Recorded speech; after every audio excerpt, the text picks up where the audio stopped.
کچھ شک نہیں کہ تمہارا پروردگار اللہ ہی ہے جس نے آسمانوں اور زمین کو 6 دن میں پیدا کیا، پھر عرش پر جلوہ افروز ہوا۔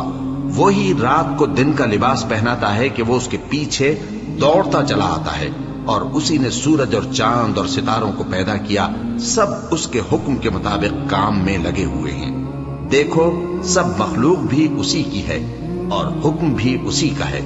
اللہ رب العالمین بڑی برکت والا ہے۔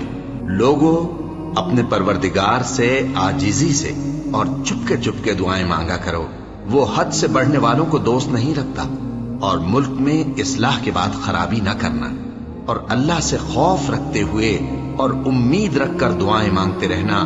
کچھ شک نہیں کہ اللہ کی رحمت نیکی کرنے والوں سے قریب ہے، اور وہی تو ہے جو اپنی رحمت یعنی بارش سے پہلے ہواؤں کو خوشخبری بنا کر بھیجتا ہے، یہاں تک کہ جب وہ بھاری بھاری بادلوں کو اٹھا لاتی ہے تو ہم اس کو ایک مری ہوئی بستی کی طرف ہانک دیتے ہیں، پھر بادل سے بارش برساتے ہیں، پھر بارش سے ہر طرح کے پھل پیدا کرتے ہیں۔ اسی طرح ہم مردوں کو زمین سے زندہ کر کے باہر نکالیں گے۔ یہ آیات اس لیے بیان کی جاتی ہیں تاکہ تم نصیحت حاصل کرو۔ اور جو زمین پاکیزہ ہے اس میں سے سبزہ بھی پروردگار کے حکم سے نفیس ہی نکلتا ہے، اور جو خراب ہے اس میں سے جو کچھ نکلتا ہے ناقص ہوتا ہے۔ اسی طرح ہم آیتوں کو شکر گزار لوگوں کے لیے پھیر پھیر کر بیان کرتے ہیں۔